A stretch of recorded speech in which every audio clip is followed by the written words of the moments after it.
Good morning all. ఈరోజు news paper analysis ఒకసారి దిశ paper చూసినట్టయితే మొట్టమొదటిగా సీజ్ ఫైర్ ఉల్లంఘించిన పాకిస్తాన్ ఘటనలకు పాక్దే బాధ్యత, గట్టిగా బదులివ్వాలని సైన్యాన్ని ఆదేశించాం. విదేశాంగ కార్యదర్శి విక్రమ్ మిస్త్రీ నిన్న నాటకీయ పరిణామాల మధ్యన డొనాల్డ్ ట్రంప్ ఒక ట్వీట్ చేయడం జరిగింది. రెండు దేశాలు సీజ్ ఫైర్ కు అంగీకరించాయి. రెండు దేశాలు కాల్పుల విరమణకు ఒప్పందానికి అంగీకరించినందువల్ల ఆ రెండు దేశాలకు అభినందనలు తెలుపుతూ ఏదో ఒకసారి ట్వీట్ చేసింది అనమాట. ఏదో కామన్ సెన్స్ యూజ్ చేసింది, ఇంటెలిజెంట్ యూజ్ చేసింది అని ఒక డిఫరెంట్ వర్డ్ లా ట్వీట్ చేయడం జరిగింది. దీన్ని గౌరవిస్తూ భారతదేశం కూడా ప్రెస్ మీట్ పెట్టడం జరిగింది అనమాట. ముఖ్యంగా విదేశాంగ కార్యదర్శి అయిన విక్రమ్ మిస్త్రీ ప్రెస్ మీట్ పెట్టి కాల్పుల విరమణ ఒప్పందం, ముఖ్యంగా పాకిస్తాన్ దేశం నుంచి మాకు ఆ ప్రతిపాదన వచ్చింది, ఆ ప్రతిపాదన అంగీకరిస్తూ కాల్పుల విరమణ ఒప్పందాన్ని అంగీకరిస్తున్నామని చెప్పి ప్రెస్ మీట్ పెట్టడం జరిగింది. అనూహ్య పరిణామాల మధ్య ఇమ్మీడియట్ గా ఒక గంట తర్వాత ఇమ్మీడియట్ గా పాకిస్తాన్ మళ్ళీ భారత భూభాగంలోకి డ్రోన్స్ ను అటాక్ చేయడం జరిగింది. ఆ డ్రోన్స్ అన్నింటినీ కూల్చివేయడం జరిగింది. ఎనీవే కానీ కాల్పుల విరమణ ఒప్పందం అనేది సరిగ్గా అమలు పరచలేదని చెప్పి చాలా మంది పాకిస్తాన్ పై విమర్శిస్తున్నారు. ముఖ్యంగా ఇంకో వార్త చూసినట్టయితే యుద్ధం కోసం చూడట్లేదు, ఆపరేషన్ సింధూర్ మాత్రం తప్పనిసరి చేయాల్సి వచ్చింది. చైనా విదేశాంగ మంత్రికి అజిత్ దోవల్ కాల్ అని చెప్పి ఒక వార్త ఇవ్వడం జరిగింది. ముఖ్యంగా national security adviser Ajit Doval operation Sindoor మాత్రం, అంటే యుద్ధం కోసం చూడట్లేదు, ఆపరేషన్ సింధూర్ మాత్రం తప్పనిసరి చేయాల్సి వచ్చిందని చెప్పి అతను అనడం జరిగింది. ఇంకా మెయిన్ హెడ్డింగ్ చూస్తే పాక్ వక్రబుద్ధి, గంటల్లోనే కాల్పుల విరమణ ఉల్లంఘన, తొలుత సీజ్ ఫైర్ కోసం భారత్ ను వేడుకున్న పాకిస్తాన్, డీల్ కుదిరినట్టు ఉభయ దేశాల ప్రకటన, అనంతరం తిరిగి డ్రోన్లను పంపిన దాయాది, సరిహద్దు వెంట జమ్మూ నుంచి గుజరాత్ వరకు తిప్పికొట్టిన భారత్, పలుచోట్ల డ్రోన్ల కూల్చివేత, మళ్ళీ సరిహద్దు రాష్ట్రాల అలర్ట్, సైరన్ల మోత. ఎప్పుడైతే సీజ్ ఫైర్ ప్రకటించిన తర్వాత ఇమీడియట్ గా ఒక గంట లోపలనే మళ్ళీ పాకిస్తాన్ డ్రోన్స్ తో భారతదేశ భూభాగంలోకి డ్రోన్స్ పంపించడం జరిగింది. ఇమీడియట్ గా మళ్ళీ హై అలర్ట్, అంటే పాకిస్తాన్ తో సరిహద్దు పంచుకునే రాష్ట్రాలైన ముఖ్యంగా రాజస్థాన్, గుజరాత్, పంజాబ్, జమ్మూ కాశ్మీర్, ఈ రాష్ట్రాలలో full high alert plus blackout కూడా, అంటే సేమ్ అంటే యాజ్ ఇట్ ఈస్ గా మొన్న ఎలా ఉందో, మొన్న సీజ్ ఫైర్ కాకముందు, అంటే కాల్పుల విరమణ ఒప్పందానికి ముందు పరిస్థితి ఎలా ఉందో నిన్న కూడా అలానే భారతదేశం హై అలర్ట్ గా మరియు సరిహద్దు ఉన్న గ్రామ ప్రజలకు కూడా బయటికి రావద్దని చెప్పి ఇట్లాంటి ఆదేశాలు ఇవ్వడం జరిగింది. సీజ్ ఫైర్ అనేది మరి పాకిస్తాన్ ఆర్మీకి, పాకిస్తాన్ కంట్రీ అదే అంటే అక్కడ ఉన్న గవర్నమెంట్ కు చాలా విభేదాలు ఉన్నాయన్నమాట. ఎందుకంటే ఆర్మీ గవర్నమెంట్ చెప్పిన మాట పాకిస్తాన్ ఆర్మీ వినదు అంతగా. మరి దానివల్ల వాళ్ళు మరి ఎందుకు ఇలా తొందరపడి కాల్పులు చెప్తారో అర్థం కావట్లేదు.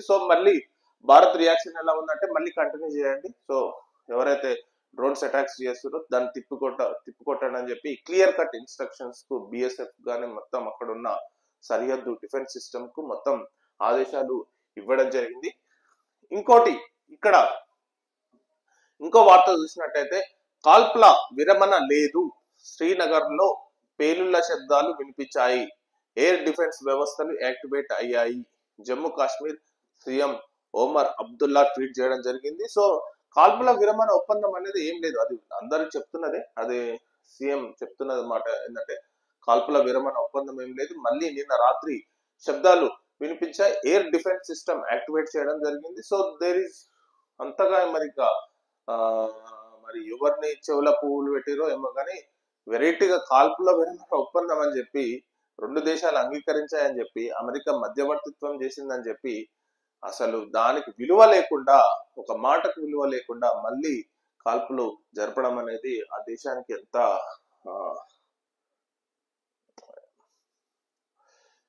ఇంకొకటి చూసినట్టయితే బిఎస్ఎఫ్ ఎస్ఐ వీరమరణం, సరిహద్దు చెక్ పోస్ట్ వద్ద పాక్ సైన్యం కాల్పులు, నగ్రోటాలో ఆర్మీ స్టేషన్ వద్ద కాల్పులు, జగవాన్ కు స్వల్ప గాయాలు, బిఎస్ఎఫ్ ఎస్ఐ ఇంతియాజ్. సో బిఎస్ఎఫ్ఐ ఎస్ఐ వీరమరణం చెందాడు. సో దాని గురించి ఒక వార్త ఇవ్వడం జరిగింది. ఇంకోటి ఏంటంటే భారత్ పై హై స్పీడ్ మిసైల్స్ ప్రయోగం, పరిస్థితులను తీవ్రం చేసేలా పాక్ యత్నం, సరిహద్దులకు వారి సైన్యం.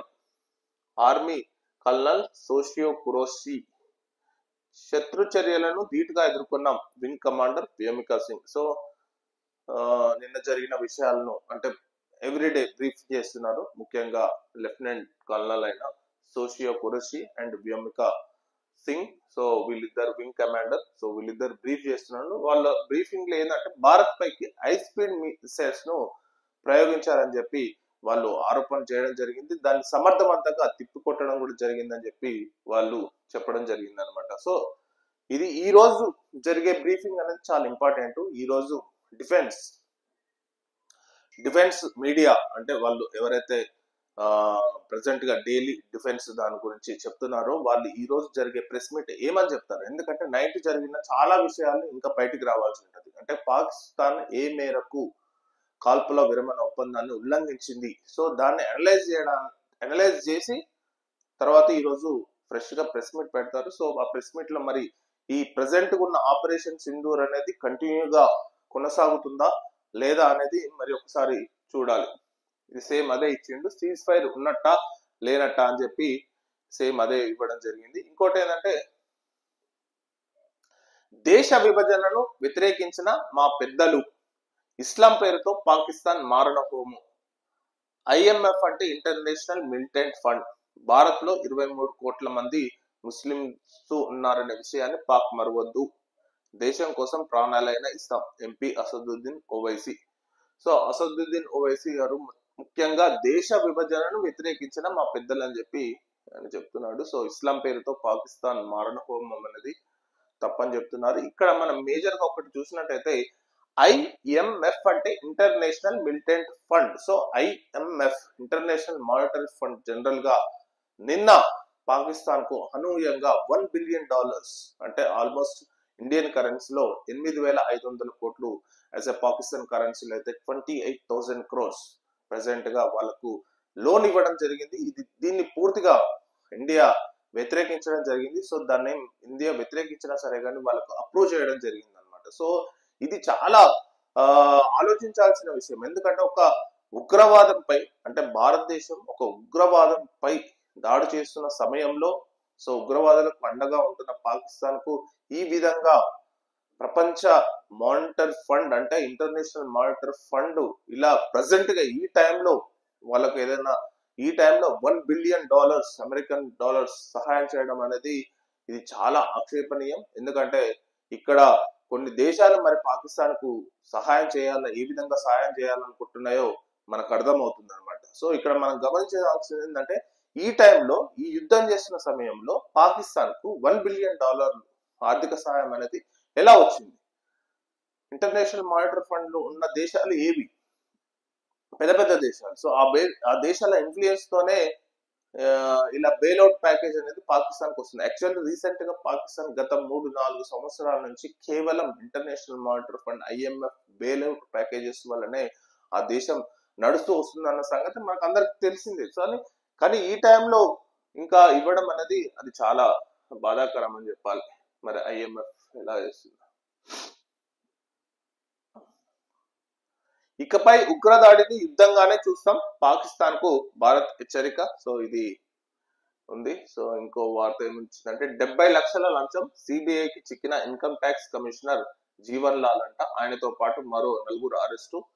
యాక్చువల్లీ జీవన్ లాల్ అంటే బీఆర్ఎస్ మాజీ ఎమ్మెల్యే రాముల్ నాయక్ కొడుకు అంట. సో రాముల్ నాయక్ కొడుకు, ఈయన ఐఆర్ఎస్ ఆఫీసర్. సో ప్రెసెంట్ గా ఇన్కమ్ ట్యాక్స్ ఆఫీస్ లో కమిషనర్ గా పనిచేస్తున్నాడు. ఇతను చాలా మంది వ్యాపారస్తుల నుంచి లంచాలు తీసుకొని యాక్చువల్లీ ఎంపీగా కూడా మహబూబాబాద్ నుంచి సంథింగ్ ఎంపీగా కూడా పోటీ చేయాలని ప్రయత్నించడం జరిగిందట. సో బీఆర్ఎస్ పార్టీకి ముఖ్యంగా నేను ఫండ్ ఇస్తాను, సో ఏదో ఆఫర్ చేసినట్టు వినిపించింది, దాన్ని వాళ్ళు రిజెక్ట్ చేసినట్టు వార్తలు అయితే వచ్చినాయి. సో ఇది మత్తు డాక్టర్ 5 లక్షలకు వాట్సాప్ లో కొకైన్ ఆర్డర్ రిసీవ్ చేసుకుంటుండగా రెడ్ హ్యాండెడ్ గా పట్టుకున్న పోలీసులు, డెలివరీ బాయ్ సైతం అదుపులోకి తీసుకున్న పోలీసులు 53 గ్రాముల cocaine, 10,000 cash, 2 mobile seize. Drugs కోసమే 70 లక్షలు ఖర్చు చేసిన వైద్యురాలని చెప్పి వార్త ఇవ్వడం జరిగింది. ముఖ్యంగా డాక్టర్స్, మెడికల్ కాలేజీలో ఈ డ్రగ్స్ అనేది చాలా వాడుతున్నారని చెప్పి వార్తలు వస్తున్నాయి. అది ఎంతవరకు నిజం అనేది కాదో తెలియదు కానీ ఒక వైద్యురాలు మాత్రం ఆమె డ్రగ్స్ కోసం చేసిన ఖర్చు అక్షరాల 70 లక్షలు. ఇది చాలా ఆశ్చర్యకరమైన విషయం. ఎందుకంటే ఒక డాక్టర్ అయ్యండి, తను ఏం తీసుకోవాలని కొంచెం ఐడియా ఉంటుంది. డాక్టర్ అంటే కొంచెం చాలా ప్రొఫెషనల్ ఉంటారు కాబట్టి, సో వాళ్ళకు అంత ఐడియా ఉంటుంది బాడీకి ఏం తీసుకోవాలి ఎంత. అట్లాంటిది ఆమె ఒక లేడీ డాక్టర్, ఆమె 70 లక్షలు ఖర్చు చేసిందంటే డ్రగ్స్ కోసం ఎంత అడిక్ట్ అయిందో చూడొచ్చు.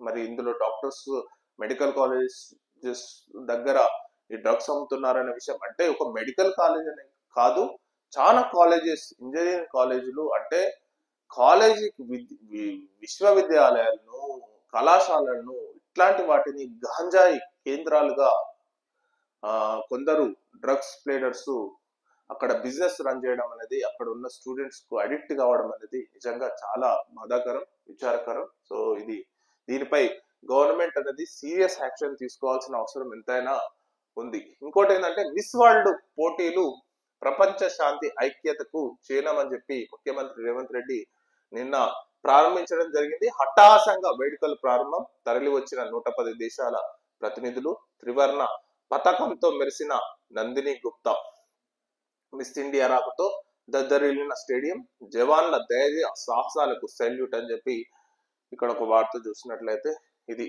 సో అందాల పోటీలు అంటే మిస్ వరల్డ్ పోటీలు ప్రెసెంట్ గా హైదరాబాద్ లో నిన్న సీఎం రేవంత్ రెడ్డి గారు ప్రారంభించడం జరిగింది. ముఖ్యంగా టూరిజం మినిస్టర్ జూపల్లి కృష్ణారావు గారు కూడా అటెండ్ కావడం జరిగింది. సో ఈ మిస్ వరల్డ్ పోటీలు అనేది ఆత్మవిశ్వాసానికి ఒక ప్రతీకగా అని చెప్పి నిన్న మాట్లాడడం కూడా జరిగింది. సో ఇది ప్రపంచ శాంతి ఐక్యతకు చిహ్నంగా మిస్ వరల్డ్ పోటీలను నిలుస్తాయని చెప్పి సీఎం రేవంత్ రెడ్డి గారు అనడం జరిగింది. అదే విధంగా సరిహద్దుల్లో దేశం కోసం పోరాడిన సైనికులకు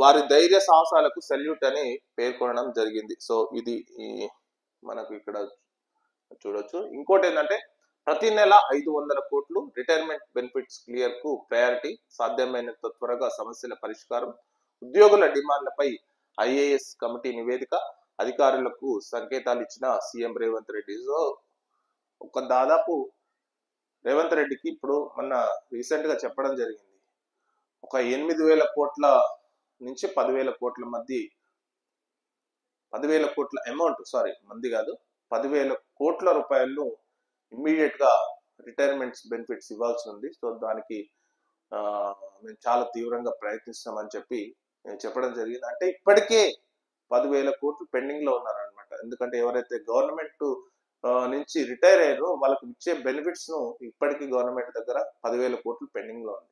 వాళ్ళ క్లియరెన్స్ ఇవ్వాలి.